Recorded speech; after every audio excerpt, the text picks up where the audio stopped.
बिस्मिल्लाह इन्नल हम्दुलिल्लाह नहमदुहु व नस्तईनुहु व नस्तगफिरुह व नऊज़ु बिल्लाहि मिन शुरूरि अनफुसिना व मिन सय्यिआति अमालिना मय यहदिल्लाहु फला मुदिल्ल लहु व मय युद्लिल फला हादिय लहु व अशहदु अल्ला इलाहा इल्लल्लाहु वहदहु ला शरीका लहु व अशहदु अन्ना मुहम्मदन अब्दुहु व रसूलुहु अम्मा बाद फ़इन्न खैरल हदीस किताबुल्लाह व खैरुल हदी हदी मुहम्मदिन सल्लल्लाहु अलैहि वसल्लम वशर्रुल उमूरि मुहदसातुहा व कुल्लु मुहदसातिन बिदअह व कुल्लु बिदअतिन दलाला व कुल्लु दलालातिन फिन्नार। আসসালামু আলাইকুম ওয়া রাহমাতুল্লাহি ওয়া বারাকাতুহু। গতদিন আমরা যেখানে শেষ করছি সেখান থেকে আজকে ইনশাআল্লাহ শুরু করব। আমরা এটা বইটা পড়তেছি Islamic beliefs a brief introduction to the আকিদা অফ আহলুস সুন্নাহ ওয়াল জামাআহ, আরবিক একটা বইয়ের ট্রান্সলেশন, আব্দুল্লাহ আল আসাদের লেখা একটা বই। বাংলায় বললে হবে ইসলামের বিশ্বাসগুলো অথবা আকিদা, ইসলামী আহলে সুন্নাত জামার আকিদার একটা সংক্ষিপ্ত ভূমিকা বলছেন ওনারা। এই বইটাকে ভূমিকা বলছে, আকিদার সম্বন্ধে আসলে জানার অনেক কিছু আছে, সেই জন্যই তারা ভূমিকা বলছেন বইটাকে। আজকে আমরা তারপরে পড়তেছিলাম 11টা বিষয়, টু বি স্পেসিফিক, অ্যাপ্লাইড আকিদা, মানে আকিদা যখন আমরা শিখলাম অথবা আকিদা যখন আমরা উচ্চারণ করলাম অথবা বুঝলাম বা প্রফেস করলাম, তারপরে আমরা জীবনে কি করে করব সেরকম হচ্ছে যে আপনার 11টা পয়েন্ট আছে। তার ভিতরে আজকে আমরা 8 নম্বর পয়েন্টটা পড়তেছি। অর্ধেক গতদিন পড়ে গেছি, বাকি অর্ধেক আজকে পড়বো ইনশাল্লাহ। অর্ধেক শেষ হয় না, একটু বড়, আর যদি সময় থাকে তাহলে আমরা পরবর্তী অংশে ইনশাল্লাহ যাব। আমরা শুরু করলাম ধরেন রাফলি 6:30টার দিকে, আর এরপরে আমরা হয়তো এই এশার নামাজ এখন কটায়? 5:30টায়। 6:30টার দিকে আমাদের শুরু করতে একটু দেরি হলো, তো আমরা ইনশাল্লাহ চেষ্টা করবো 7:30টার ভিতরে শেষ করে দিই। 5:30টায় জামাত উনি বললেন।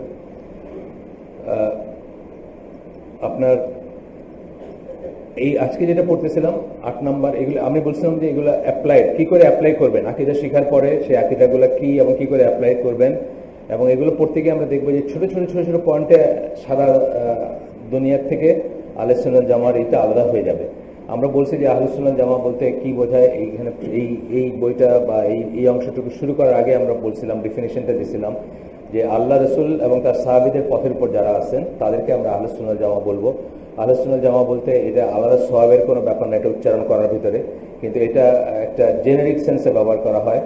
এবং এটা আপনি এটা উচ্চারণ করতে হবে এমন কোনো কথা না, এটা কোনো দলের নাম না, এটা কোনো ফিরকার নাম না, কিন্তু যারা যেখানে দুনিয়ার যেখানে যে আল্লাহ রসুল এবং তার সাহাবীদের মানহাজ এবং আকিদার উপর প্রতিষ্ঠিত আছেন বা থাকবেন বা থাকার চেষ্টা করতেছেন, তারা সবাইকে আমরা আহলে সুন্নাত জামা বলবো, আহলে সুন্নাহ ওয়াল জামা বলবো। আমরা বলছি যে প্রথম এই কথাটা উচ্চারিত হয় সাহাবী আব্দুল্লাহ ইবনে আব্বাসের মুখে, এবং এটা তখনকার দিনে এটা উচ্চারণ করার দরকার না হলেও আজকে অনেক প্রয়োজন আছে, বিকজ আজকে আমাদের মুসলিমরা অনেক ফিরকায় বিভক্ত।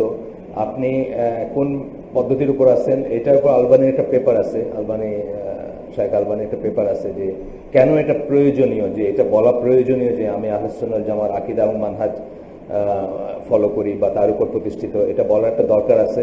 কারণ আজকে আমরা অনেক ফেরকা দেখি যে ফেরকার থেকে নিজেকে আলাদা করার দরকার আছে এবং স্পষ্ট করার দরকার আছে যে আমার এটা আকিদা, এটা আমার বিশ্বাস। এটা উদাহরণস্বরূপ আমি অনেকবার বলছি, আবারও বলতেছি যে ধরেন সারা দুনিয়ায় যখন পাসপোর্ট বানানো হয় অথবা একটা ইমিগ্রেশন বা একটা ভিসার জন্য যখন অ্যাপ্লাই করা হয়, তখন অনেকখানে থাকবে দেখবেন যে নাম, বাবার নাম, এন্ড দেন একখানে রিলিজিয়ন থাকবে। রিলিজিয়নের বক্সে হয়তো ইসলাম বা আরো কিছু থাকতে পারে, খ্রিস্টানিটি, হেন তেন বাকিগুলা। তা আপনিও ইসলামে টিক দিবেন এবং বাশার আল আসাদ যে সিরিয়ার প্রেসিডেন্ট সেও ইসলামে টিক দিবে, আপনার ইরানের খামেনি যিনি উনিও ইসলামে টিক দিবেন, কিন্তু আপনার ইসলাম আর তাদের ইসলাম কিছুতেই এক হইতে পারে না এবং এক না। বিকজ আপনি জানেন যে বাশার আল আসাদের কথা আপনি জানেন যে সে তো আলাওয়েট শিয়ারা আলীকে আল্লাহ মনে করে এবং মনে করে যে গড ইনকার্নেট, রক্ত মাংসে আল্লাহ আলীর ফর্মে আসছিলেন। এটা মনে করলে সাথে সাথে কাফের হয়ে যাবে আমাদের আকিদা এবং আমাদের বিশ্বাস অনুযায়ী।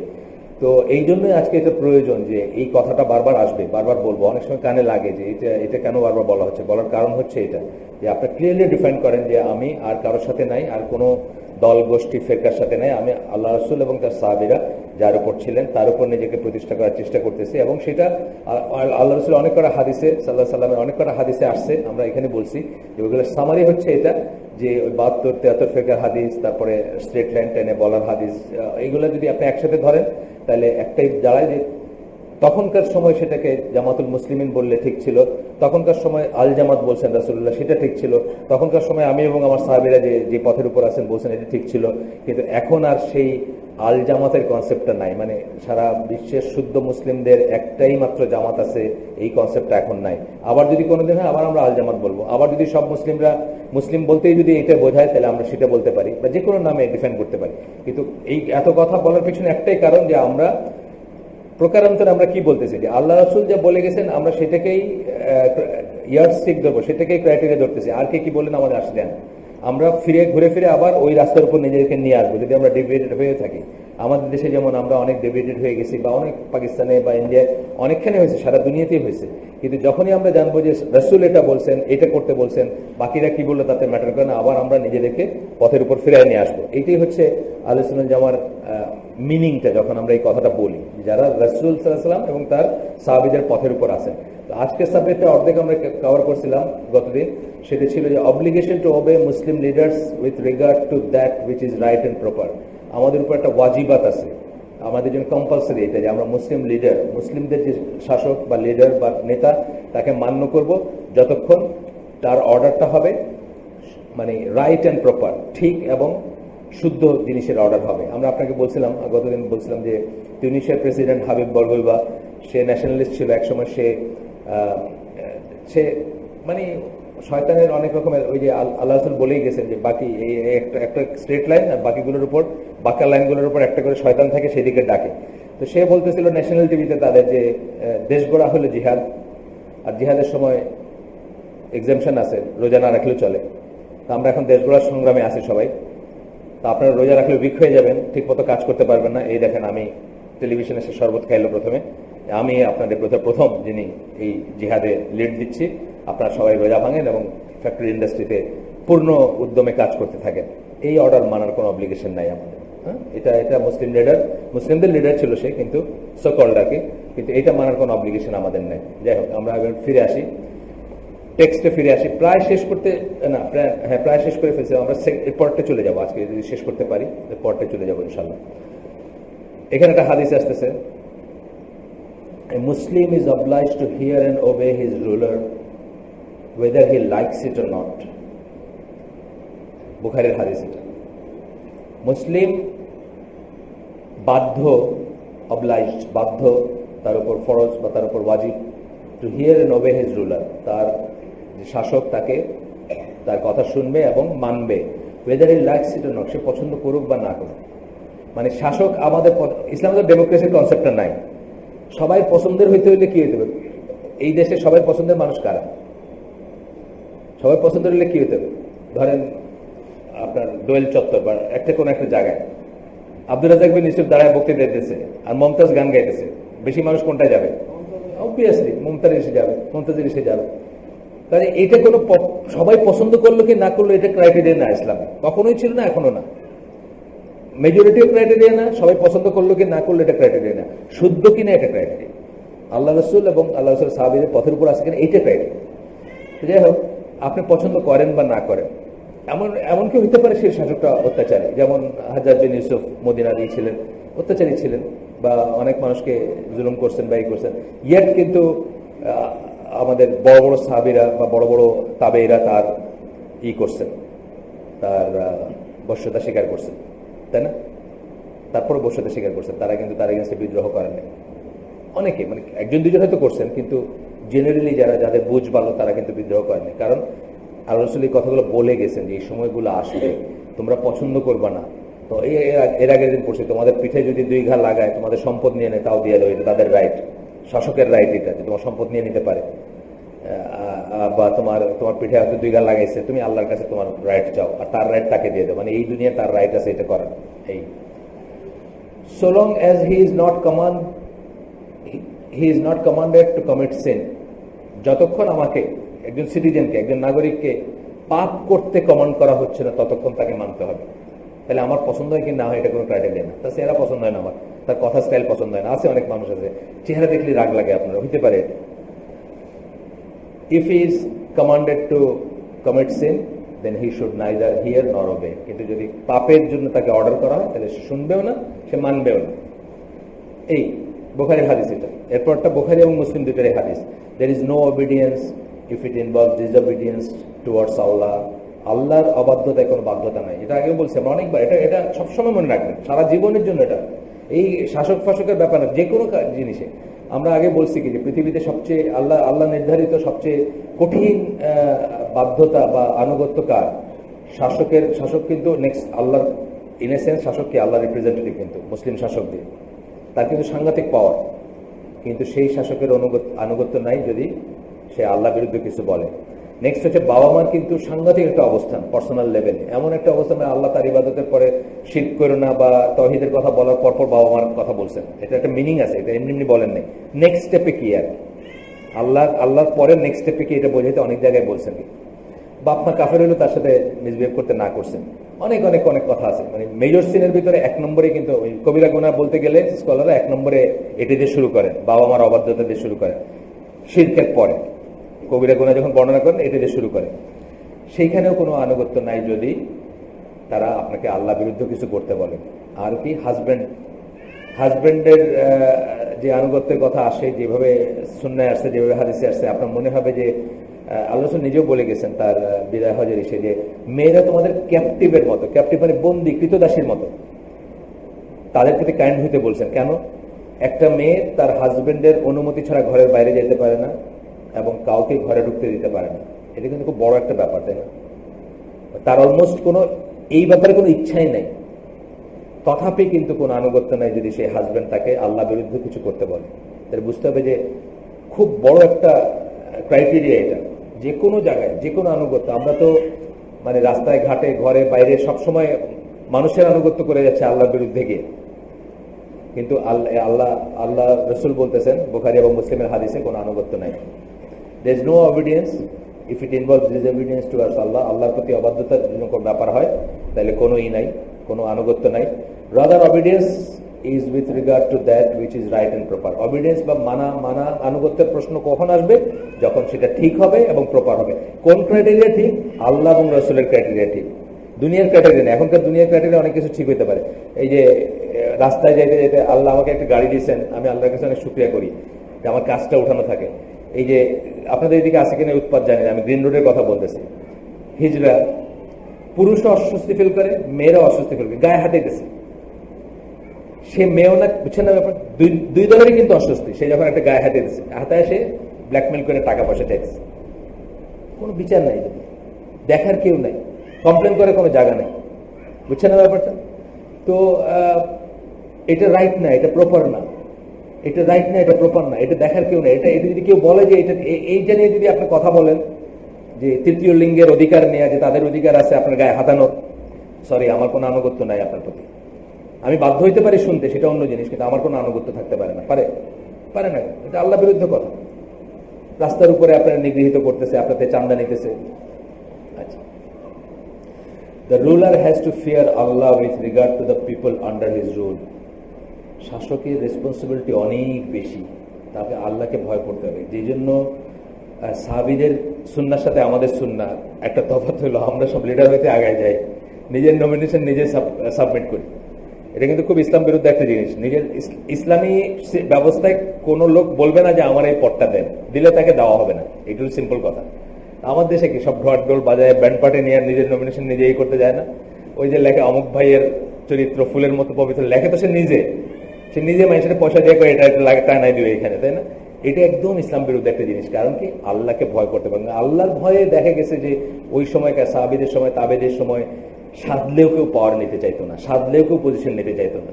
ওমর রাদিয়াল্লাহু আনহু একটু জানেনি, যখন তার ছেলে কিন্তু খুব যোগ্য লোক ছিলেন, এই আব্দুল্লাহ ইবনে ওমর।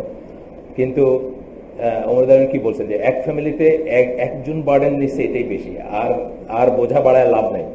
মানে এত ভয় পাইতেন তারা জিনিসগুলাকে, যে আল্লাহকে ভয় পাইতেন, সেই সাথে সাথে লিডারশিপের জিনিসটা ভয় পাইতেন, তার নিচে সবার রেসপন্সিবিলিটি তার উপর চলে আসে, অনেক বড় একটা জিনিস। He should realize that he is only a hired worker whom Allah has appointed over the ummah to look after them. একজন শাসকের রিয়েলাইজ করা উচিত, অনুধাবন করা উচিত যে তাকে একটা একটা একটা একটা মজুর যেরকম ভাড়া করে নিয়ে আসা একটা কাজ করার জন্য আল্লাহ তাকে সেরকম করে অ্যাপয়েন্টমেন্ট দিচ্ছেন এই উম্মার লোকজনের ওয়েলফেয়ারের জন্য, দেখাশোনা করার জন্য, to serve the religion and শরিয়া অফ আল্লাহ, দিনকে দিনের সেবা করার জন্য, খেদমত করার জন্য এবং আল্লাহর শরিয়া। এই জন্য দেখবেন মুসলিম খলিফা দেখবেন লেবার পেন উঠা মহিলার বাচ্চা হইতেছে, মানে উনি হইতেছেন, ওরা বোরে নিয়ে আসছে, মানে হেল্প করতেছে। এইটা মনে করতেছে তার রেসপন্সিবিলিটি যে বাচ্চা হইতে গিয়ে যদি সমস্যা হয় নিজের বোরে ডাইকে নিয়ে আসছে, বুঝছেন না? এগুলো তো মানে আমাদের কাছে এগুলো রূপকথার মতো মনে হয়, রূপকথা বরং মোর প্রবাবল। ধরেন কথার কথা, একটা একটা ঘোড়া কোনোদিন উড়ে যেতে পারে, এটা হয়তো হয়তো প্রবাবল আজকালকার ড্রোনের যুগে বা এইসব যুগে, কিন্তু একটা হেড অফ স্টেট গিয়ে বাচ্চা হইতেছে একজনের, চিনে না জানে না, রাস্তার মানুষ, নামও জানে না, ওই লোক বলতেছে কিন্তু খলিফার এগেনস্টে বা খলিফা নিয়ে কিছু একটা বলতেছে, তখন উনি বলছে আচ্ছা ঠিক আছে আমি অ্যালাউন্স বাড়ায় দেওয়ার চেষ্টা করবো, মানে অ্যালাউন্স কম তার বা কিছু একটা আর কি, এই ধরনের। আমি ভুলে গেছি গল্পটা পুরা, কিন্তু এটা এটা গল্প না, এটা হিস্ট্রির বইতে আছে, বুঝছেন না? আজকে এটা কল্পনা করতে পারি আমরা যে হেড অফ স্টেট ধরেন starting from Saudi Arabia to Indonesia, যে কোনো জায়গায় ধরেন, সে একটা রাস্তার একটা মানুষের একটা মেয়ের লেবার পেন উঠছে, তার বোরে নিয়ে এসে বলতেছে যে তুমি এটার ব্যবস্থা করো, আমি এদিকে দেখতেছি, পানি আনতেছি, এটা আনছি, যা দরকার আর কি। এটা কল্পনাই করতে পারি না আমরা, তাই না? তো সেই পয়েন্ট অফ ভিউ থেকে বলতেছেন যে সে আসলে একটা অ্যাকচুয়ালি সার্ভেন্ট, সে সার্ভেন্ট। এই সার্ভেন্ট কনসেপ্ট উঠে গেছে না, এত আমরা সার্ভেন্ট। পুলিশের ভোট দিয়ে যেভাবে মানুষের করা হয় সকল মুসলিম দেশে, খালি এই দেশে বললেন, সকল মুসলিম দেশে কেউ কি কোনোদিন মনে করেন যে পুলিশটা আসলে আপনার সার্ভেন্ট, আপনি ট্যাক্স পেয়ার, আপনি তার বস আসলে রিয়েল সেন্সে, অথবা সেই প্রাইম মিনিস্টার অথবা সেই প্রেসিডেন্ট আসলে তো আপনার সার্ভেন্ট, পাবলিক সার্ভেন্ট না, হওয়া উচিত ছিল, কিন্তু এটা আমরা কেউ মনে রাখি না, এটা তারা মনে রাখতেন এবং এই জন্যই তারা রেসপন্সিবিলিটি নিতে চাইতেন না, কারণ এটা খুবই কঠিন একটা জিনিস। কোথায় ওমরের সময় যে এক্সপানশন হয়েছিল, কোথায় উনি আর কোথায় ওনার সাম্রাজ্যের শেষ অংশ, ওখানে কি হইতেছে বুঝছেন না? খুব ভয় পাইতেন তারা এই জিনিসগুলো, মনে প্রাণে ভয় পাইতেন। এবং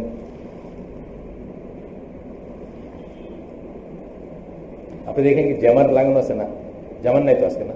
আচ্ছা কেটে গেছে আমাদের একটু, ওই চিটাঙ্গের সাথে একটা ইট ছিল, শুনতেছিলেন। আচ্ছা এখন এক সেকেন্ড আমাকে সময় দিন।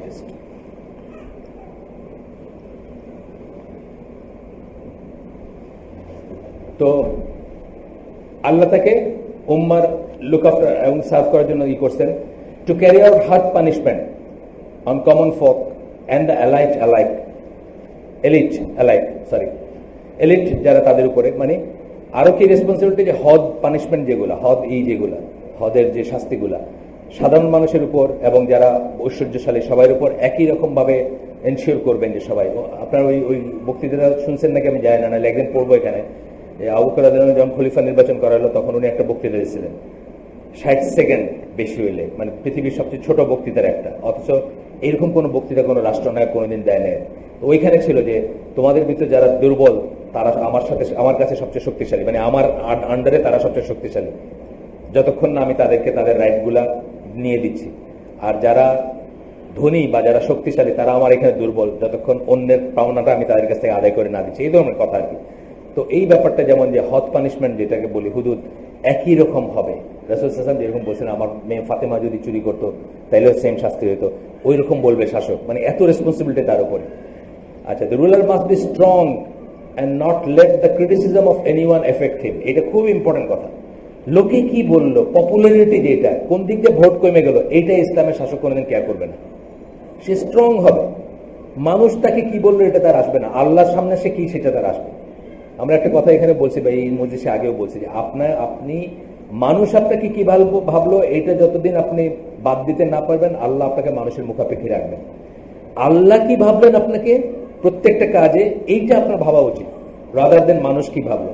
কিন্তু আমরা আসলে মানুষের জন্য বাঁচি, মানুষের জন্য মরি।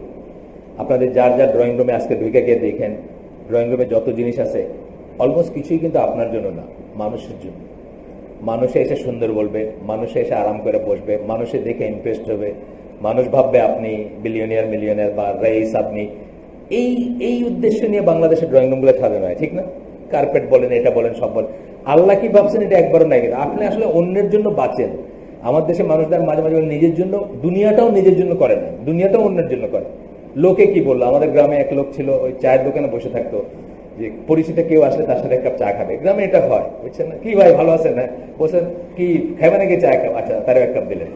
সেই লোক মিডিল সিরিজ ঘুরে আসছে, কোথাও ঘুরে টুরে আসছে, টাকা পয়সা আর্ন করে আসছে, তারপরে দেশে আইসা তার ছেলে দুইটার মুসলমানে হবে, হাতি দিয়ে দাওয়াত দিতেছে, বাড়ি বাড়ি গিয়ে হাতি ভাড়া করছে, বুঝছেন? কেন? মানুষকে দেখে, মানুষের কাছে মানুষকে ইমপ্রেস করে, আমি অমুক, আমার এই আছে, তাই তো?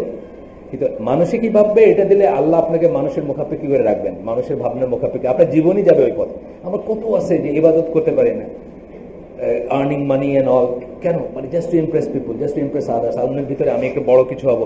আমার এক দিনী ভাই, উনি তখন নতুন নতুন দিনে আসছেন, তো অনেক বড়, তো ওনার কাছে আমি ফোন করছি একদিন এরকম সময় মাগরিবের নামাজ এবং ঈশার নামাজের মাঝখানে। তো উনি আসলে অনেক সময় কি এগুলো স্মার্টফোন গুলোর সমস্যা আছে না, যে মানে আপনি তো একটু টাচ করছেন ধরা হয়ে গেছে, কিন্তু আপনি জানেন না। তো আমি শুনি উনি কাউকে দেখাইতেছেন ওনার বাড়ি ঘুরে, আর কি একটা বাড়ি বানিয়েছেন নতুন, যে এই এই এই টয়লেট ফিটিং গুলো দুবাই, এইগুলা স্প্যানিশ টাইলস গুলা, বুঝছেন না? এই বর্ণনা দিয়ে দিয়ে যাচ্ছে। তারপরে সুবহানাল্লাহ, মানুষ মানুষের জন্য বাঁচে আর কি। উনি কিন্তু আমার সাথে দেখা হইলেই অলওয়েজ কমপ্লেন করেন যে দুনিয়ার ঝামেলাতে বাইরে আসতে পারেন না, মানে আমার ইচ্ছা করে এগুলো সব ছেড়ে যে শুধু আল্লাহর ইবাদত করবেন কেমনে? আপনার মানুষকে ইমপ্রেস করতে ব্যস্ত, বুঝছেন না? এটা চিন্তার ব্যাপার আছে। যাই হোক, তারপরে বলতেছেন কি যে মানুষের সে স্ট্রং হইতে হবে। স্ট্রং কতটুকু স্ট্রং? অন্যের ক্রিটিসিজম তাকে এফেক্ট করবে না, সে চিন্তা করবে আল্লাহ এই যে কোনো একটা বিষয় আল্লাহ কি বলছেন। ধরেন সে হিজড়াদের রাস্তায় এই অত্যাচার বন্ধ করে দিল, মানুষের গায়ে হাতে, কথার কথা আমি বলতেছি, ঢাকার কেউ যার উপর এটার অধিকার বর্তে আমি জানি না, এটার ইনচার্জ কে এই ডিপার্টমেন্টের, হিজড়ারা আর গায়ে হাত দিবে না। ফল কি হইতে পারে? হিজড়ারা তারা খারাপ বলবে, হিজড়ারা তারা ভোট দিবে না, এই তো। ইট ডাজন্ট ম্যাটার, আল্লাহ কি বলছেন সেটা ম্যাটার করে। মানুষের গায়ে মানুষ এইভাবে হাত দিবে, বিশেষ করে অস্বস্তি, বুঝছেন না? হাত দেওয়া তো প্রথম কথা হচ্ছে যে এটা এক্সেল একটা ঘৃণার জিনিস। যে কোনো জায়গায় আপনাকে একটা মেয়ে রাস্তায় গায়ে হাত বলেছে, আপনি পছন্দ করবেন?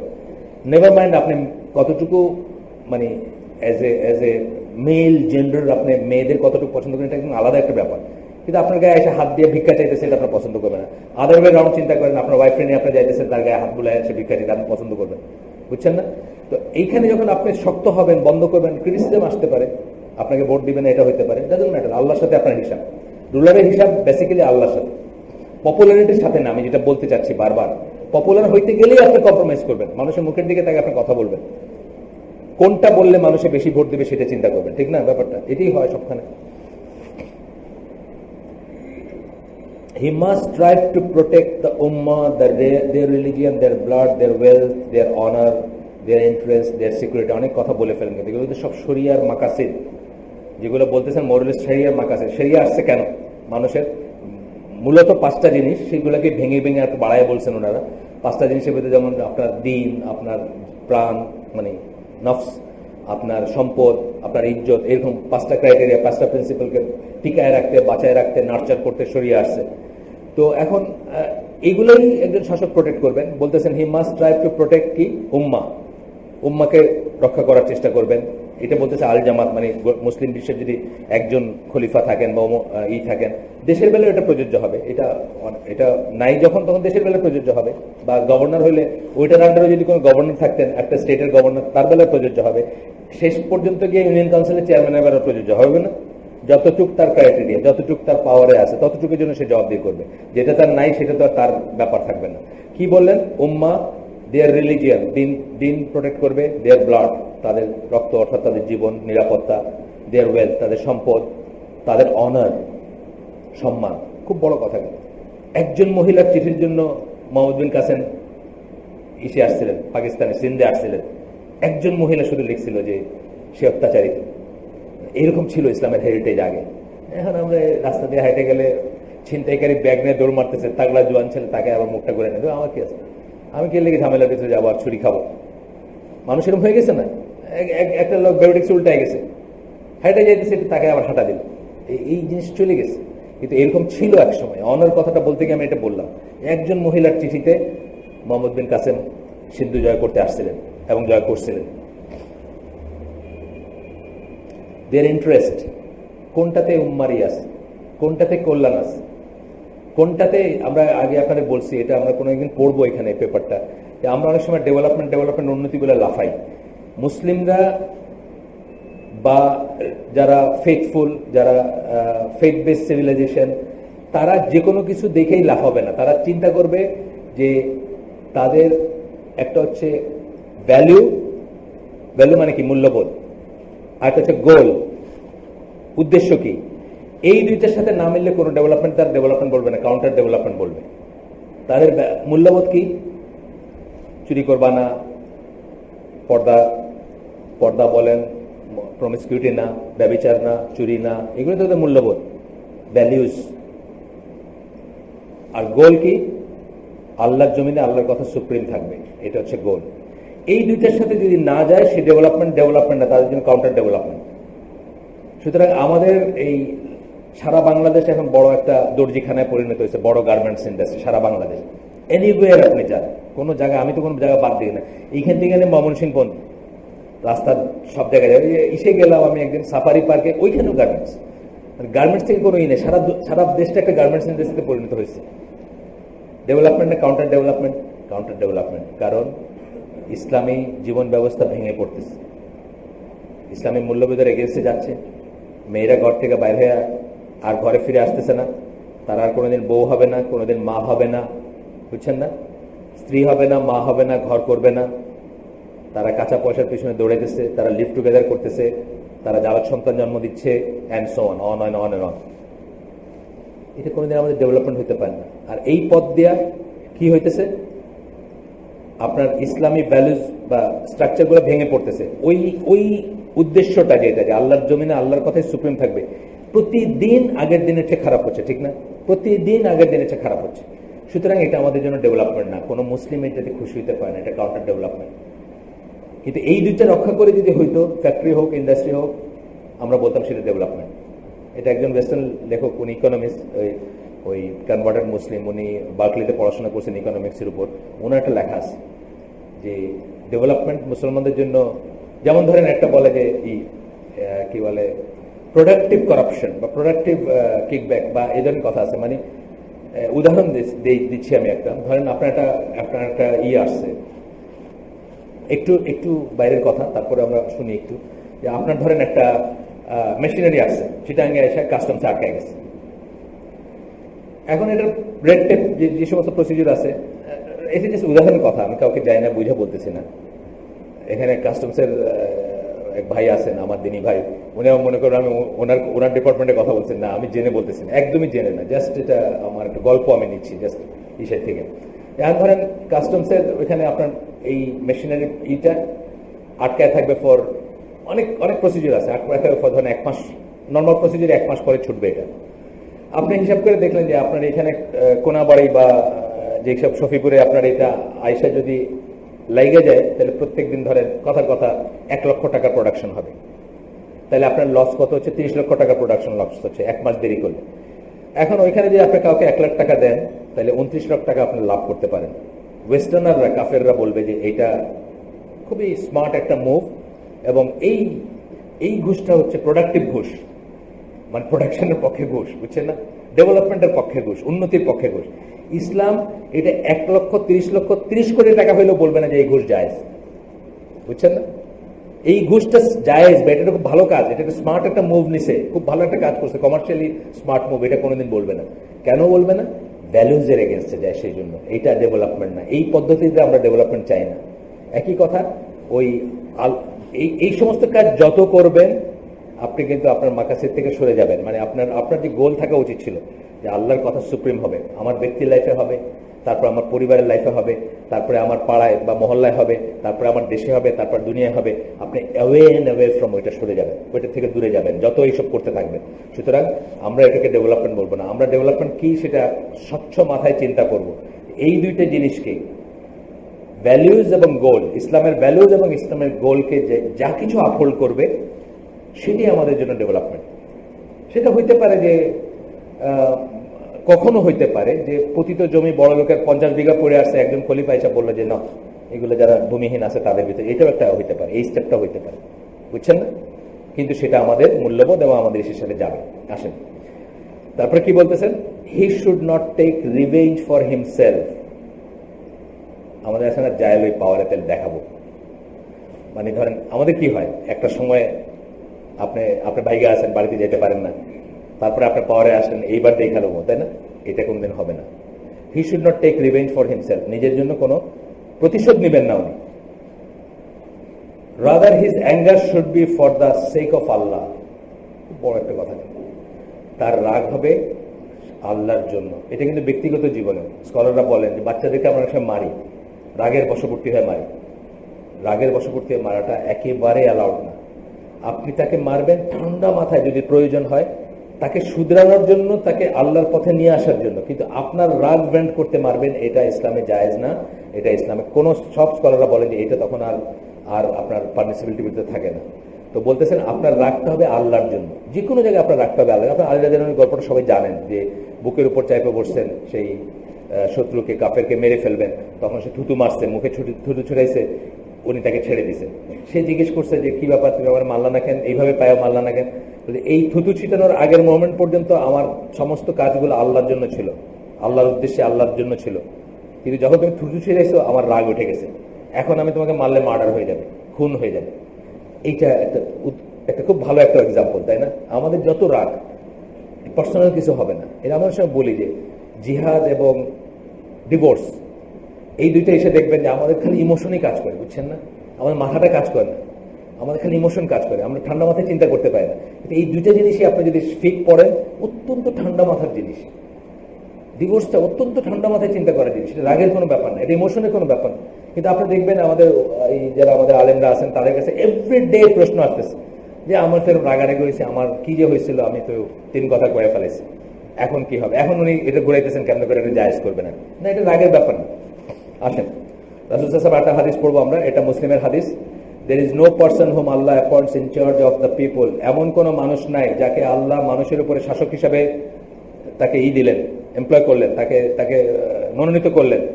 And he dies when he is betraying his people. কিন্তু সে মারা যায় তার মানুষকে সে বিশ্বাসঘাতকতা করে মানুষের সাথে, অর্থাৎ বেঁচে দিল দেশে আরেকজনের কাছে, দেশের স্বার্থের উপরে তার প্রভুর স্বার্থ দেখলো, মুসলিমের স্বার্থের উপরে কাফেরের স্বার্থ দেখলো, এবং অনেক কিছু আছে না, কত কিছু বলে করে শেষ করতে পারবেন নাকি আপনি।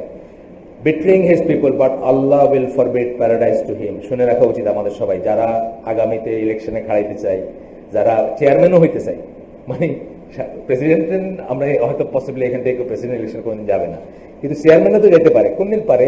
এই উনি হাসতেছেন ইয়াং ম্যান, হয়তো অ্যাট দ্য এজ অফ 40 উনি ওনার ইউনিয়নের চেয়ারম্যানের জন্য দাঁড়ায় না। তারও শুনে নেওয়া উচিত যে তার জন্য জান্নাত হারাম করবেন আল্লাহ যদি সে তার মানুষকে বিট্রে করে, মানে তার আন্ডারে যারা আছে, তার প্রজা যারা, তার জনসাধারণ যারা, তাদেরকে যদি বিট্রে করে।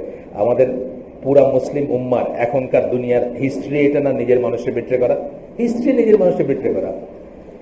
আমাদের এখন নাকি সারা দুনিয়ার সম্পদের মেজরিটি মুসলমানদের অধিকারভুক্ত, মালিকানাভুক্ত, তারপর আমাদের অবস্থা এরকম কেন?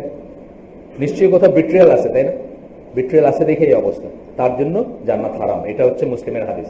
চলো আমরা পরের বিষয়টা চলে যাই, আমাদের যেটা সময় আছে। গতদিন আসলে এটা শেষ করতে পারা উচিত ছিল, আমি পারি নাই।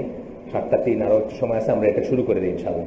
9 নম্বর পয়েন্ট, এগুলো আমরা কি করছি? অ্যাপ্লাইড আকীদা শিখতেছি। আকীদার কথা, কোরআন পড়লাম, হাদিস পড়লাম, আমানতু বিল্লাহি মালাইকাতি কুতুবি রুসুলি ওয়াল ইয়াউমিল আখিরি, কাদার খাইরি শাররি, আকীদা বিশ্বাসের পয়েন্টগুলো সম্বন্ধে রফ পড়াশোনা বা ব্রিফ পড়াশোনা করলাম, কিন্তু কিভাবে সেটাকে জীবনে অ্যাপ্লাই করবো আমরা সেটা শিখতেছি।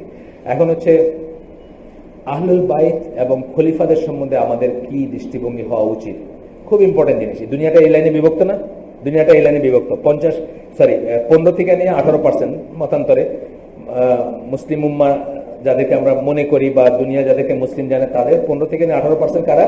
শিয়ারা। তারা এই লাইনে বিভক্ত না, তারা এই লাইনে বিভক্ত। এই লাইনে তারা আমাদের চেয়ে আলাদা। তারা আহলে বাইত বলতে শুধুমাত্র ফাতিমা রাদিয়াল্লাহু আনহা আর আলী রাদিয়াল্লাহু আনহুর চেইন থেকে যারা আসেন তাদের মনে করে, অন্য কাউকে মনে করে না।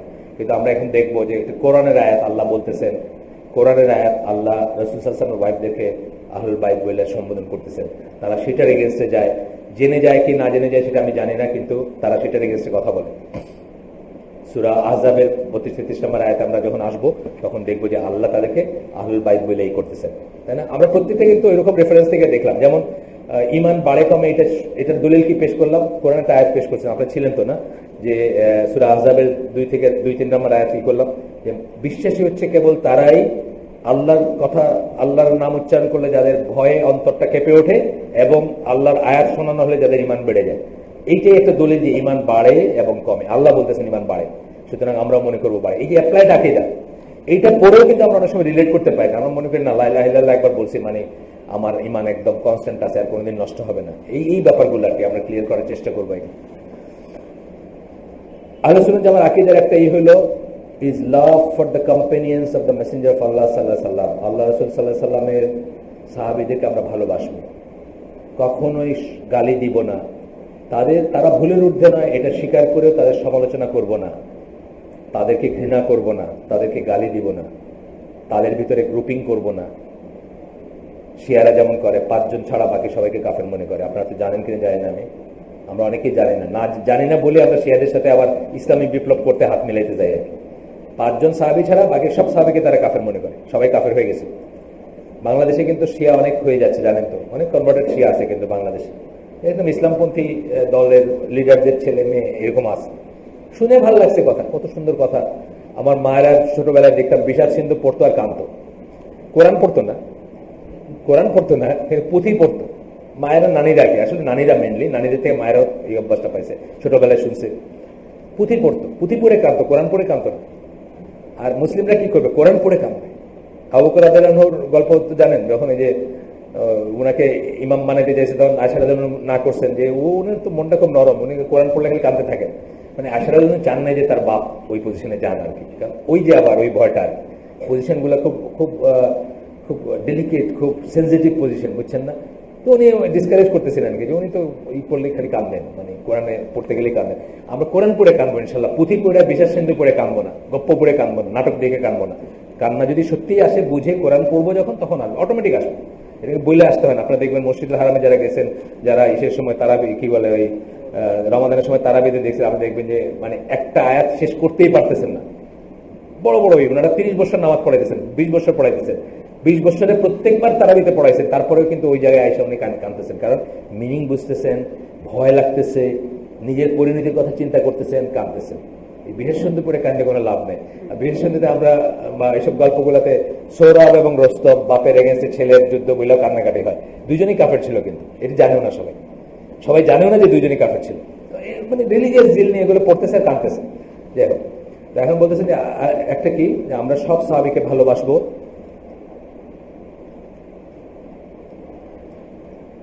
এবং মনে করব যে তারা রাসূলের কথা থেকে মনে করব যে সৎকর্মশীল হিসাবে, আনুগত্যের ব্যাপারে, আল্লাহর প্রতি আনুগত্যের ব্যাপারে এবং জিহাদের লাইফ স্যাক্রিফাইস করার ব্যাপারে তারা এই উম্মার সবচেয়ে পারফেক্ট মানুষ। আর এমনি তো রাসূল সাল্লাল্লাহু আলাইহি ওয়াসাল্লাম বলছেনই, আমার best is my generation, then is next. Allah তাদেরকে আরো একটা জিনিস আমরা মিস করি, ঠিক যেভাবে রাসূল সাল্লাল্লাহু আলাইহি ওয়াসাল্লামকে আল্লাহ সমস্ত মানব কুলের আত্মার থেকে সেই আত্মাটাকে চুজ করে নিয়েছেন যেটা বেস্ট এই দুনিয়ায় মুহাম্মদ সাল্লাল্লাহু আলাইহি ওয়াসাল্লামের রোল প্লে করবে, একইভাবে তার কম্পেনিয়ন কারা হবেন, তার সাহাবী কারা হবেন, এটাও কিন্তু চুজ করা আল্লাহ চুজ করছেন তাদেরকে। এটা কিন্তু একটা বোঝার ব্যাপার আছে। আমি একদিন আপনাকে বলছি কিনা জানি না, আগে বলছি বোধ হয়, আমি একদম অনেক আগে, এই 2005-এর দিকে আমার ছেলের সাথে তখন এই যে দাওয়াতি কাজ কেমনে করা হবে, কি করা যায়, এগুলো নিয়ে যখন মশওয়ারা করতাম, আমি বলছি যে সাহাবীদের সময় যদি জন্ম হইতো কত কিছু করতে পারতাম। মানে এই আমার ছেলে বলতেছে, না আব্বা তুমি আর আমি পারতাম না দেখে আল্লাহ আমাদেরকে এখন জন্ম দিয়েছে।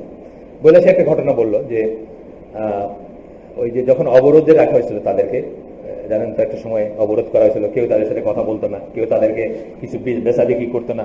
এখন যেরকম অবরোধ হয় সেরকম অবরোধ আর কি, ঘাস পাতা খাইতেন ওনারা অনেকে। তো তখন এক সাহাবী অন্ধকারে পেশাব করতে বসছেন, তো আওয়াজটা একটু ডিফারেন্ট লাগতেছে, যেখানে পেশাবটা পতিত হচ্ছে সেই জায়গার আওয়াজটা ইনভেস্টিগেট করে দেখছেন এটা হাফ ফিনিশ চামড়া, মানে পুরা ট্যান করা হয় নাই, আধা কাঁচা চামড়া আর কি। সেটা নিয়ে গিয়ে ধুইছেন, ধুয়ে ওটাকে জাল দিয়েছেন, জাল দিয়ে সেই পানি খাইছেন। তো আমার ছেলে বলছে, আমরা কি এটা পারতাম আব্বা? আমি বললাম না, এটা পারতাম না, এই জন্যই আমাদের জন্ম হয় নাই তখন, বুঝছেন না ব্যাপারটা? তাহলে সাহাবীরা চোজেন, এই জিনিসটা আমরা মাথায় রাখবো। এটি Tom Dick Harry could not be সাহাবী, could not be Omar, could not be Abu Bakr. Allah তাদেরকে চুজ করে নিয়েছেন, আউট অফ অল আত্মা যেগুলো আছে চুজ করে নিয়েছেন সেগুলো ভেতর থেকে। এটা একটা বুঝের ব্যাপার, তাহলে কিন্তু আমরা ওই সমালোচনাগুলো করবো না। মানে we are not like them, এটা আমাদের প্রথম করতে হবে, অ্যাকনোলেজ করতে হবে। আমরা অনেক সময় বলি আমরা তাদের মতো হইতে চাই, তো এইসব স্কলাররা বলেন যে আপনার যদি কাজকর্ম তাদের মতো না হয়, তাহলে আপনার আকীদাও তাদের মতো না। আকীদা হলে কাজকর্ম হইতো, বুঝছেন না? বিশ্বাস অনুযায়ী কাজ করে না মানুষ, বিশ্বাস অনুযায়ী কাজ করে, সুতরাং আপনার কাজ যদি তাদের মতো না, আপনার আকীদাও তাদের মতো না, এটা বুঝতে হবে। তারা হলো বেস্ট জেনারেশন, শেষ। তারপরে বলতেছেন আল্লাহ তাদেরকে চুজ করছেন, they are distinguished by something which no one who came after them has ever achieved. তারা এমন কিছু জিনিস নিয়ে সবগুলোর চেয়ে পৃথক, ডিস্টিংগুইশ, আলাদা, বিশেষ, যেটা আর পরে কেউ হবে না। No matter how high his status, how high a status achieve, আমরা যত উচ্চ সদের বাদশা বা আরো একদম আবার মানে ওমর রাদিয়াল্লাহু মতো শাসন করতেছে, তারপরে ওই স্ট্যাটাস আমাদের হবে না। কেন হবে না? The honour of seeing the prophet and living with him, তাকে দেখার যে সম্মান আর তার সাথে বসবাস করার যে সম্মান। বসবাস করার সম্মান কি? যখনই কোনো কাজ করতেছেন তার সামনে বুঝতে হবে এটা তিনি অনুমোদন করছেন, আদারওয়াইজ উনি শুদ্ধ যাচ্ছে, তার সামনে ভুল করার কোনো রাস্তা নেই। সুতরাং যখনই কোনো কাজ করছেন তার সামনে, মানে এটা তার অনুমোদিত, আল্লাহর অনুমোদিত, রাসূলের অনুমোদিত। এই যে সম্মানটা, এটা আর কারো হবে না কখনো, হবার আর কোনো উপায় নাই। আচ্ছা, তারপরে বলতেছেন সাহাবারা হচ্ছেন ইন্টিগ্রিটির মানুষ। ইন্টিগ্রিটি কাকে বলে? ধরেন আপনি একটা কথা দিলেন, জীবন দিয়ে কথাটা রাখবেন। আল্লাহ রাসূল সাল্লাল্লাহু আলাইহি ওয়াসাল্লাম যখন তাদের বায়াত নিতেন, তারা মিন করতেন, যেটা বলতেন এটা মিন করতেন না। মানে মিন করা মানে কি? যে আসি মানে আসি আপনার সাথে, পরবর্তী মুহূর্তে দৌড় মারা না। হ্যাঁ, তারা ইন্টিগ্রিটি দিচ্ছিলেন এবং রাসূল সাল্লাল্লাহু আলাইহি ওয়াসাল্লাম এবং আল্লাহ তাদের ইন্টিগ্রিটি টেস্টিফাই করছেন, সাক্ষী দিচ্ছেন, বলছেন। তারপরে কি? তারা আল্লাহর চোজেন যেমন, তেমনি আল্লাহর আউলিয়া। এই যে আউলিয়া বলতে আমরা কিছু বলি না কথা, আউলিয়া কথার মানে কি? ওয়ালিদ থেকে আসে। ওয়ালি মানে কি? Friend, protector, belonging, sense of belonging. আমি আপনার, আপনি আমার, এই কথাটা আউলিয়ার ভিতরে আসে। এই জন্য আল্লাহ অনেক হাদিসে আসছে, he is not one of us বলে বলছেন অনেক হাদিস, বুঝছেন না?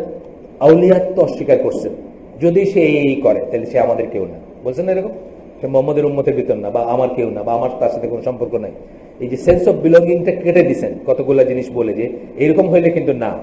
তো এখানে হচ্ছে কি, তারা হচ্ছেন আল্লাহ আউলিয়া, ওয়ালির প্লুরাল, এবং chosen one. They are the ones whom he chose from among his creation, আল্লাহর সমস্ত সৃষ্টি থেকে আল্লাহ তাদেরকে বেছে নিছেন, সাহাবীদেরকে।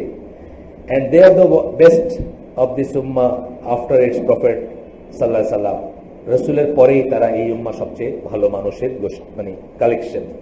অফকোর্স আল্লাহ রাসূল এক হিসাবে আলাদা, ইনফলিবল হিসাবে আলাদা, কিন্তু তাদের দোষ ত্রুটি ছিল, তাদের দোষের ঊর্ধ্বে ছিলেন তা না, কিন্তু তারা আমাদের সমালোচনার ঊর্ধ্বে, তারা আমাদের ঘৃণার ঊর্ধ্বে, আমাদের কোনো তাদেরকে নিয়ে মানে টানাটানি করা, গ্রুপিং করার ঊর্ধ্বে তারা। সূরা তওবার 100 নম্বর আয়াত, আপনারা অনেকেই জানেন, খুব ফেমাস আয়াত এটা। এখানে আল্লাহ বলতেছেন যে ওই যে রাদিয়াল্লাহু আনহুম, কাদের উপর? আল্লাহ, ওয়া রাদু আনহু, এবং তারা, তাদের উপর আল্লাহ রাজি ছিলেন, তারা আল্লাহর উপর রাজি ছিলেন। এইখানে স্পেসিফিক্যালি আসলে এই যে ইসেদের কথা বলা হয়েছে, যারা বাইতুর রিদওয়ান, ওই যে আপনার গাছের নিচে হুদায়বিয়া সন্ধি সময় যারা এই নিয়েছিলেন, এই আয়াতটা পার্টিকুলার তাদের জন্য। এই কথাটা আল্লাহ অন্যত্র ইউজ করছেন, কোরআনের অন্যত্র ইউজ করছেন। তো এখানে বলতেছেন যে and the foremost to embrace Islam of the Muhajirun and the Ansar and those who followed them exactly in faith, Allah is well pleased with them, আল্লাহ তাদের উপর রাজি। কারা? মুহাজির, আনসার, এবং যারা তাদেরকে বিশ্বাসে ফলো করছেন, অনুসরণ করছেন, তাদের পরবর্তীতে যারা তাদের সাথে গেছেন। আল্লাহ এদের বাইরে তো ছিলেন মুসলিম, তখনই ছিলেন। মুহাজির আনসারের বাইরে ছিলেন না, ইয়েমেন থেকে আসছেন, ও মুহাজির না, আনসারও না, সব করে আসছেন, এসে আল্লাহ রাসূলের কাছে এই নিছেন যে আমি মুসলিম হইতে চাই, আপনার সাথে থাকতে চাই। তারাও সব ইনক্লুডেড এর ভিতরে। আল্লাহ তাদের উপর রাজি, তারাও আল্লাহর উপর রাজি। আমাদের আল্লাহর উপর রাজি হওয়াটা কিন্তু খুব ইম্পর্টেন্ট।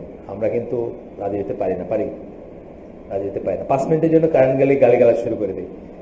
প্রথমে দেশকে, তারপরে এই দেশে আমার জন্ম, এই দেশে মানুষ থাকে। আপনাকে আল্লাহ এই দেশে জন্ম দিয়েছে, এটা আপনার কদর। আল্লাহ কি বুঝেন নাই আপনাকে কোথায় জন্ম দিতে হবে? এটা কিন্তু আপনি আল্লাহর নির্ধারণকে চ্যালেঞ্জ করতেছেন। আসলে এই দেশে মানুষ থাকে নাকি? আমি কানাডায় ছিলাম, 6 বছর ছিলাম, কোনোদিন 1 মিনিটের জন্য কারেন্ট যায় না। কি দেশে জন্মাইছি যে টাইম, দেশ, আপনার সিজন, এগুলোতে গালি দিতে হয় না। এগুলো হলো আল্লাহর নির্ধারণ, এগুলো কাদার খাইরি শাররির অংশ এগুলো। আপনি এখানে জন্মাইছেন, আল্লাহ ভেরি মাচ অ্যাওয়্যার আপনাকে কার ঘরে জন্ম দিচ্ছেন, কার ঘরে জন্ম দিতে হবে আল্লাহ জানেন। কিন্তু আপনি এটাকে এই দেশ বললে প্রকারান্তরে আপনি কি করলেন? আপনার বাপরেও আসলে আপনি চ্যালেঞ্জ করলেন। আমরা সাদা চামড়া বাপ হলে ভালো হইতো আর কি, কালা চামড়া বা এই ব্রাউন চামড়া ভাজ হয়ে গেছে, গ্রামের কৃষক পছন্দ হয় না আপনার। আপনার বিল ক্লিন্টন মার্কা বাপ হলে পছন্দ হইতো, কথার কথা, নজবিল্লাহ, আমি সেটা বলতেছি না, মানে প্রকারান্তরে এই কথা চলে আসে। এই জন্য আমরা মুখে দিয়ে একটা কথা বের করতে অনেক চিন্তা করব, সমালোচনা একটা কথা বের করতে, বিশেষ করে এই ধৈর্যের ব্যাপারগুলো যেখানে আসে অনেক চিন্তা করবো। কারেন্ট গেছে 5 মিনিট, গরম, মশাই কামড়াইতেছে, বুঝছেন না? বিশেষ করে ওইসব দেশ থেকে আসলে কি হয়, মানে সিলেটে, আমি তো আমার সিলেটে একটা টার্ম আছে হিদেশ বলে শুরু করলো গুণগান আর কি, মানে ওইখানে কি আর কি, ইংল্যান্ডে করছে, পেঁয়াজ ছুলছে আর ডিসক্লিন করছে, এখানে এসে ভাব মারবে, মনে হবে যে মানে সে ডেভিড ক্যামেরনের সাথে বসে দিন কাটাইছে সারা জীবন। যাই হোক, আসেন, testify their faith and virtue is testifying their faith and virtue, তাদের ফেথ, তাদের ইমানের জোর, তাদের ভার্চু, তাদের গুণাগুণের সাক্ষী দেওয়া হচ্ছে ইসলামের একটা গুরুত্বপূর্ণ প্রিন্সিপাল, মূলনীতি। আপনি সাহাবীদের ব্যাপারে যেমন কথা বলবেন, অফকোর্স সাহাবী বলতে আমরা ভালো ইতে বলবো, এর ভিতর ফ্রিঞ্জে যে কেউ মুনাফিক থাকতে পারে সেটা অন্য জিনিস, সেটা আসতেছে না এখানে। সাহাবী বলতে আমরা প্রথম আমাদের মাথায় যা আসে সেটাই বলবো। আমাদের মাথায় কারা আসবে? পয়লা খোলাফায়ে রাশিদিন আসবে, আমাদের মাথায় দেন আশারা মুবাশশারা আসবে, আমাদের মাথায় বদর সাহাবী আসবে, আমাদের মাথায় তারপরে বায়তুর রিদওয়ানে 1400 আসবে, এইভাবে গ্রেডিং গেছে আর কি। আমরা তাদের কথাই বলতেছি, আমরা আব্দুল্লাহ ইবনে উবাইর কথা বলতেছি না, বুঝছেন না? কি বলতেছেন? which no Muslim has an excuse for not knowing. আপনি যদি না জেনে থাকেন, আপনার ডেফিসিয়েন্সি আপনি জেনে নেন, তারা কেন বিশেষ, তাদের ভার্চু কি, তাদের কি, ইমানের জোর কদ্দ ছিল, যদি না জেনে থাকেন। এই জন্য বারবার বলি যে সিরা পড়েন, তাদের জীবনী পড়েন। আমরা ডিসাইড করছি ইনশাআল্লাহ, আল্লাহ যদি আমাদের তৌফিক দেন, আমরা ওই মোহাম্মদপুরে এই বইটা যেটা এখন পড়তেছি, তারপরে একটা আনফিনিশ বই আছে, তারপরে আমরা একটা সিরা শুরু করবো ইনশাআল্লাহ, অথবা কয়েকটা সিরার থেকে আমরা একসাথে নিয়ে, আল্লাহ আমাদেরকে তৌফিক দিয়েছেন, আমরা কয়েকটা পড়ছি, আমরা সেগুলো হাইলাইট করে রাখছি, হয়তো একই বিষয়ের উপর সবকটা মিলাই একটা কিছু পড়ার চেষ্টা করবো। এখানে হয়তো আল্লাহ যদি তৌফিক দেন করবো, কারণ আমি এখানে একদিন অনেক বেশি মানুষ ছিলেন, এর চেয়ে কোনো একটা ভালাকায় আরো বেশি মানুষ ছিলেন। আমি জিজ্ঞেস করছিলাম, মাত্র 3 জন বলছিলেন যে কাভার টু কাভার তারা রাসূলের জীবনী পড়ছেন, আর খোলাফায়ে রাশিদিন একটা হাতও ওঠে নাই। সুতরাং আমি কার মতো হবো এটি যদি না জানি, তাহলে আমার তো সামনে অন্ধকার, মানে আমি কোথায় যাবো এটা জানি না, আমার কোনো আইডিয়া নেই আমি কোথায় যাবো। আমার বাতিঘর নাই সামনে, আমার বাতিঘর এখন হলো এই যে বাংলাদেশে আতেল যারা আছে, যারা মোমবাতি জ্বালায়া মৃতের করে, এগুলো আমার বাতিঘর। এগুলো আমাদের বাতিঘর হতে পারে না। আমাদের বাতিঘর হচ্ছে আবু বকর, ওমর, ওসমান, আলী রাদিয়াল্লাহু আনহুম, তারা সবাই হচ্ছে আমাদের বাতিঘর, এরা আমাদের বাতিঘর হতে পারে না। সুতরাং বাতিঘরদের জানবো, তাদের সম্বন্ধে পড়বো, তাদের জীবন নিয়ে পড়বো, তাহলেই বুঝতাম যে আজকে আমি আমাদের ওইখানে বললাম যে যে কোনো জায়গায়, যে কোনো সময়, ধরেন আপনি একটা ক্রস রোডসে দাঁড়ায় আছেন, ক্রস রোডস মানে 4 রাস্তার মোড়, দাঁড়ায় আছেন। একদিকে হচ্ছে রাসূল সাল্লাল্লাহু আলাইহি ওয়াসাল্লাম এবং খোলাফায়ে রাশিদিন লাইফ এবং সুন্নাহ, আর দিকে হচ্ছে Hillary Clinton, Bill Clinton life এবং কাফেরদের আপনি 1 লাখে ওইখানে যাবেন আমি বলতেছি না, কিন্তু আপনি যদি চুজ করতে হয় যে দুইটার একটা দিক আপনি চুজ করেন, মানে কোনটা চুজ করা উচিত মুসলমানের, এইটা ডেফিনেটলি এইটা। কিন্তু 99.99% মুসলিম প্রত্যেকটা ক্রস সেকশনে দাঁড়ায় ওইটা চুজ করতেছে। এইটা ছোট থেকে ছোট, বড় থেকে বড় পয়েন্টে, যেমন ছেলে ইংলিশ মিডিয়াম পড়াবো না বাংলা মিডিয়াম পড়াবো, এই দেশে আমরা জন্মাইছি, আমরা চয়েস করে, একটু আগে বললাম, এই দেশে আল্লাহ আমার কদর, আমাকে জন্ম দিচ্ছেন, মায়ের মুখ থেকে আমি বাংলা ভাষা শিখছি, আমার কোনো চয়েস ছিল না। তার সাথে কিছু আর খারাপ জিনিসও আসছে মায়ের ভাষার সাথে, দুর্গাপূজা আসছে, চৈত্র সংক্রান্তি আসছে, আপনার পয়লা বৈশাখ আসছে, এগুলাকে ফিল্টার করে করে আমি ম্যানুভার করতেছি, কোনো মতে আমার জীবন চালাচ্ছি, কষ্ট হচ্ছে আমার কিন্তু চালাচ্ছি, একটাই সামাল দিতেছি। তারপরে যদি আমি চুজ করি, কি চুজ করব, এদিকে ইংলিশ এদিকে আরবিক, কোন দিকে যাব? আরবিকের দিকে যাব, তাই না?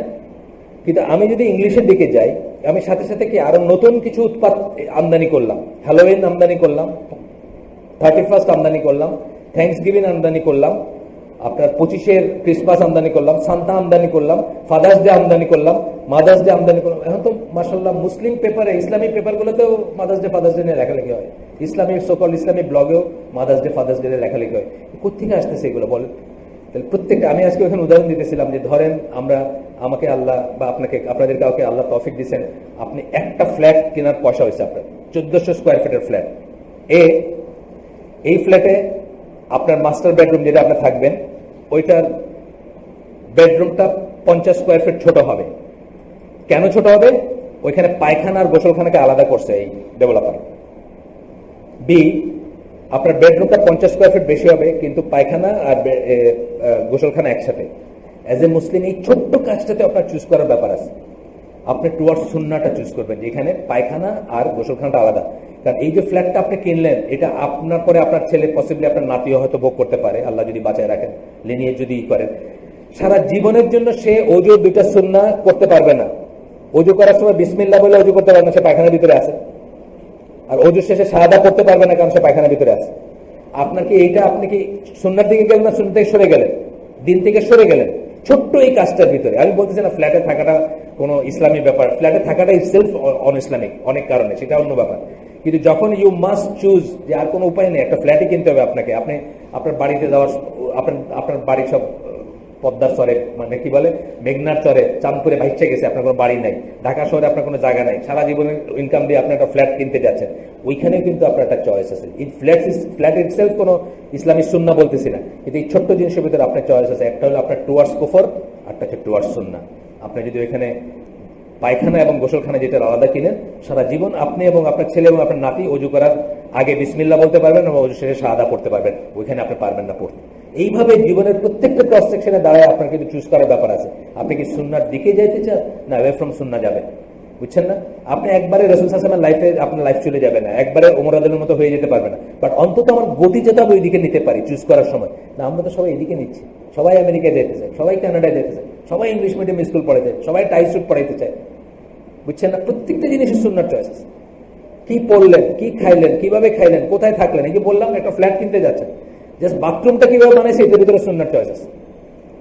টুয়ার্ডস সুন্নাহ না অ্যাওয়ে ফ্রম সুন্নাহ। চিন্তা করেন, আল্লাহ আমাদেরকে কোরআনে চিন্তা করতে বলছেন এবং চিন্তা যারা করে না তাদেরকে তিরস্কার করছেন, গবাদি পশুর মতো বলছেন আল্লাহ, তারা চিন্তা করে না। আবার বলছেন কি আফালা তাকিলুন, তারা কি চিন্তা করে না, এরকম বলছেন না, প্রশ্ন করছেন না? আপনি চিন্তা করবেন, প্রত্যেকটা জায়গায় চয়েস আছে।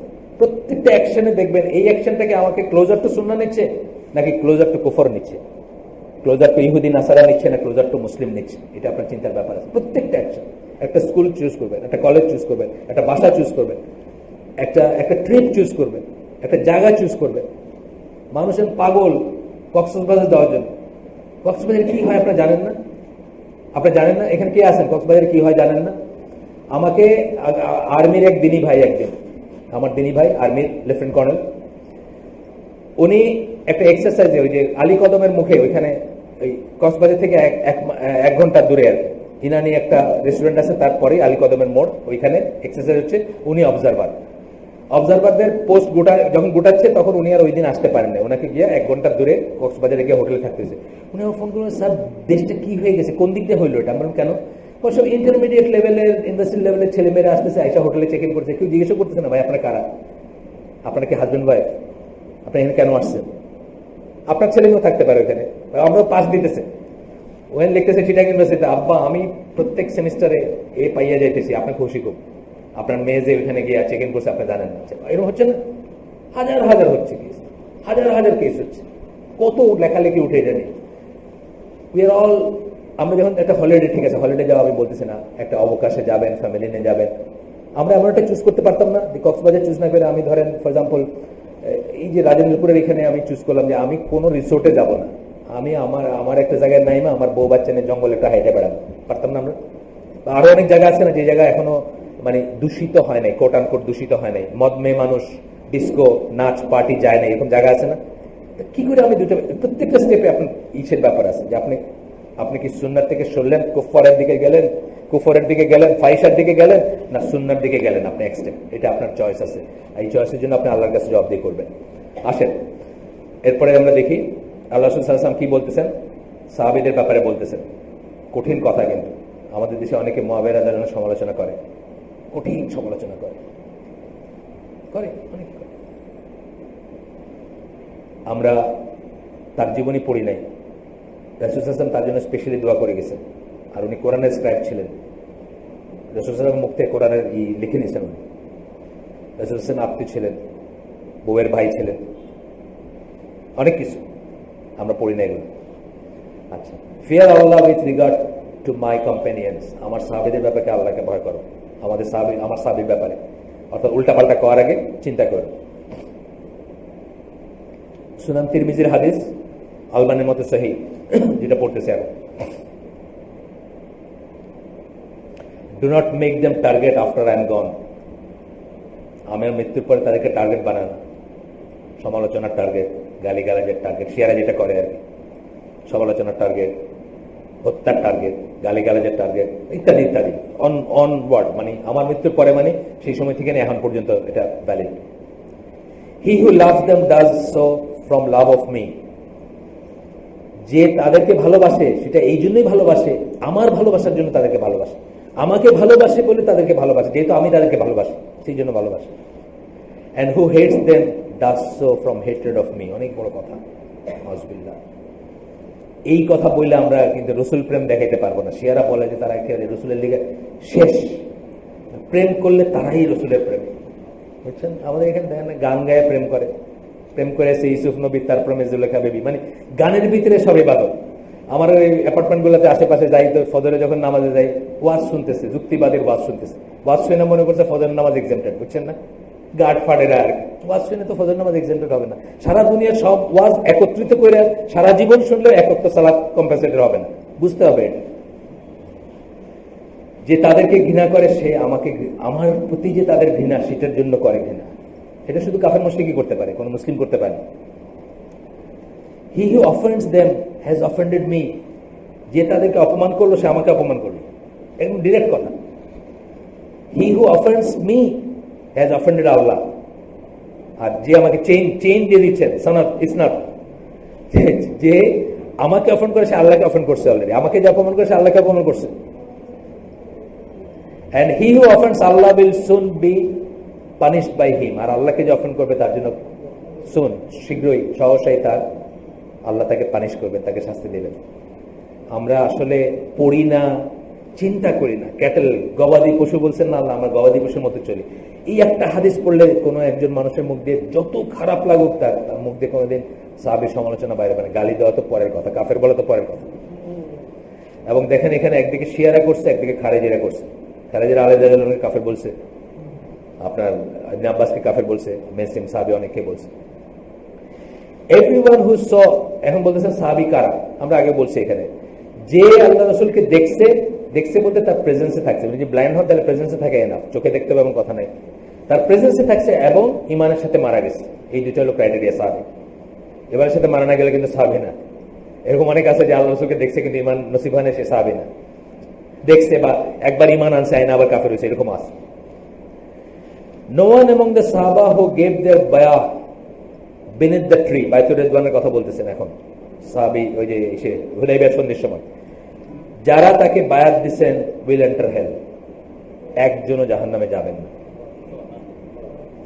আকীদার অংশ আমাদের।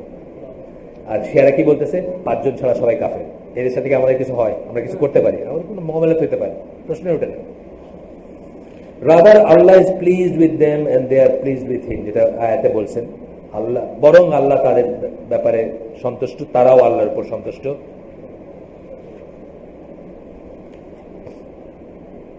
And their number was more than 1400, এবং তাদের সংখ্যা ছিল 1400-এরও বেশি। আমি আজকের জন্য শেষ করে দেই, ইনশাআল্লাহ আমরা নেক্সট দিন এটা অনওয়ার্ড করবো। সুবহানাকাল্লাহুম্মা বিহামদিকা আশহাদু আল্লা ইলাহা ইল্লা আনতা আস্তাগফিরুকা ওয়া আতুবু ইলাইক। যেহেতু আমি আগেরটা পুরো শেষ হয়েছিল না, অসুবিধা নেই, আমাদের তার ঘোড়ায় লাভ নাই। যে কথাগুলো আজকে শুনছি, এই কথাগুলো যদি অর্ধেকও নিতে পারি, জীবনে অনেক কিছু চেঞ্জ হয়ে যাবে না? বাতিঘর যদি নির্ধারণ করতে পারি জীবনের, যে এইসব বাত্তি জ্বালেন না, বাত্তিরা আমাদের বাত্তি না, আমাদের বাত্তি হলো ইরা, মানে হ্যাঁ, খোলাফায়ে রাশিদিন বা তারা। ওরে বাপরে, আজকে তো দেখি অন্যরকম একটা অবস্থা। মানুষ কিসের তৈরি? মানুষ দ্বারা সৃষ্টিকে একমাত্র আদম। আর কি বলছেন, কি ইসের জন্য? আর ইবলিস কি বলছেন আমি বললাম না, আদম আলাইহিস সালাম, সরি এর জন্য নির্দিষ্ট না। এখানে ব্যাপার বুঝতে হবে যে এন্ড বলে বলছেন আল্লাহ। হ্যাঁ, মানুষ ধরেন, কথার কথা অন্যভাবে বলতেছি আমি, যে আমরা একটা বড় লোহার অ্যানালজি বলতেছি, কিন্তু আমি দলিল দিয়ে বলতেছি না, আপনাকে বোঝানোর জন্য বলতেছি যে আমরা একটা বড় লোহার বল পিউরিফাই করলাম, কথার কথা। একটা লোহার থেকে পিগ আয়রন থেকে রড আয়রন থেকে আমরা লোহা পিউরিফাই করলাম, লোহার বল পিউরিফাই করার পরে এখন ওইটার থেকে একটা স্প্যানার বানাইলাম, একটা টেলিফোন বানাইলাম, একটা অন্য জিনিস বানাইলাম। আমরা বলতে গেলে কি বলবো? আমরা বলবো প্রথমে সেটা লোহার থেকে, প্রথমে লোহার তৈরি, তারপরে লেদ মেশিনে এটা জোড়া করে, ওটা জোড়া করে, এটা জোড়া করে, এইভাবে সবকটা সাইমালটেনিয়াসলি ট্রু। আমাদের মেটেরিয়ালটা বেসিক্যালি হচ্ছে মাটির মেটেরিয়াল যেটা, সেটার থেকে আল্লাহ তৈরি করছে, কিন্তু তারপরে যে রেপ্লিকেট করার যে প্রসেসগুলো, এই প্রসেসটা ডিফারেন্ট। বংশবৃদ্ধির যে প্রসেসটা, এটা ডিফারেন্ট। এইভাবে আমরা চিন্তা করতে পারি, what is the appropriate method for a Muslim to establish religiously compliant government in his her country. নিজের শরীরে তাওহীদ প্রতিষ্ঠিত করেন, নিজের ঘরে প্রতিষ্ঠিত করেন। আল্লাহ যেটুকুর জন্য আপনাকে, যেটুকু ক্ষমতা আপনাকে দিছে, যেটুকুর উপর আপনি আমির, সেটা আপনার শরীরে হইতে পারে, শুধু কারোর জন্য একটা ঘর হইতে পারে, কারোর জন্য একটা ইউনিয়ন হইতে পারে, কারোর জন্য রাষ্ট্র হইতে পারে। সেটুকুর উপর করেন, আল্লাহ জমিনে ইসলাম প্রতিষ্ঠা করে দিবেন। এটাই স্কলাররা বোঝেন এইভাবে। ফেম সেকিং কি মানবিক রোগ, মানসিক রোগ, ইসলাম এটাকে কিভাবে দেখে? এর থেকে বাঁচার উপায় কি? হ্যাঁ, এটা অবশ্যই এক ধরনের রোগ, মানুষকে ইমপ্রেস করা, মানুষের কাছে বাহবা পাওয়া, এটা রিয়া। আপনারা জানেন, মানে ইবাদতের ভিতর হলে কি রিয়া হয়, কখনো শিরক হয়ে যেতে পারে। বড় শিরক ছোট শিরকের মাঝখানে এটা ই করে আর কি, রেসিপ্রোকেট করে। হ্যাঁ, ফেম সিকিং এক রকমের রোগ, প্রশংসা এক রকমের রোগ। সামনে প্রশংসা করা তো এই জন্য খুব ডিসকারেজ করা হয়, যে কোনো মানুষের সামনে প্রশংসা করবেন না। আর ফেম এবং অ্যাটেনশন, দুইটা কথা আমি জুড়ে দিলাম। যিনি এই প্রশ্নটা তুলছেন তিনি শুধু ফেম বলছেন, ফেমের সাথে সাথে কিন্তু অ্যাটেনশন সিকিং একটা রোগ। আপনি একটা মসজিদে ঢুকলেন, আপনি খুব রাইস আদমি, মসজিদে একটা হালাকা হচ্ছে, আপনার দিকে কেউ তাকাইল না, আপনার কিন্তু মেজাজটা খারাপ হয়ে যায়। আমি এমপি অথবা আমি এই জায়গার মেয়র, আমি ঢুকলাম মসজিদে, এই 2 পয়সার একটা ইমাম, সে কথা বলতেছে, তার দিকে মানুষে তাকাইতেছে, আমার দিকে তাকাইল না, মানুষ কিন্তু মাইন্ড করে। আমি দেখছি বহু মানুষ মাইন্ড করে এটা। বইমেলায় ইসলামিক বইয়ের স্টল দেওয়ার ব্যাপারে আপনার মত কি? বইমেলায় যদি, আমি অনেক বছর যাই না, বইমেলায় যদি হারাম কাজ হয়, তাহলে অ্যাভয়েডিং হারাম হচ্ছে রিকমেন্ডেড কাজের উপরে আসবে।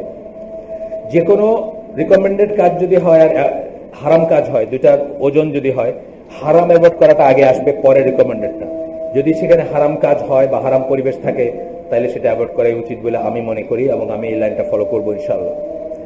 ডক্টর মতিউর রহমানের বাংলা ভিশনে, আমি ভাই বাংলা ভিশন দেখি না, কোনো ভিশন দেখি না, আমাকে একটু মাফ করে দেন। আমি ওনার সম্বন্ধে কি বলছেন উনি আমি জানি না। কমন সেন্স দ্বারা বিচার করতে বলেন, কমন সেন্স দিয়ে বিচার হলে সব মানুষ কাফের হয়ে যাবে দুনিয়ার, শুধু যদি যুক্তি দিয়েই করে। শুধু যুক্তি দিয়ে হলে সব মানুষ কাফের হয়ে যাবে দুনিয়ার। কারণ আপনি আল্লাহ আমানতু বিল্লাহি মালাইকাতি কুতুবি রুসুলি ওয়াল ইয়াউমিল আখিরি কাদার খায়রি শারি একটা প্রমাণ করতে পারবেন না। আছেন নাকি কেউ প্রমাণ করতে পারবেন? করে যান আমার কাছে, তাহলে একটা প্রমাণ করার যোগ্য না। সুতরাং শুধু কমন সেন্স দিয়ে হলে হবে না, কমন সেন্স দরকার আছে, কমন সেন্স দরকার আছে, নাই তা আমি বলবো না। কিন্তু আমি তো খুব রভাবে আগে বলছি যে আপনার গ্যাস বাইরে হলে অজু যায়, কিন্তু আপনি ধন হইলো মুখ হাত পা, কোনো কমন সেন্সে খাটে নাকি? অজু গেল একদিক দিয়ে, আর ধুইলাম হলো, অজু করতে গিয়ে ধুইলাম কি হাত মুখ পা ধুইলাম, এনে কমন সেন্স খাটবে না। এখানে আল্লাহ তাওকিফি ব্যাপার, আল্লাহ বলছেন এটাই ঠিক, আপনার কমন সেন্স কি বলে ইট ডাজন্ট ম্যাটার।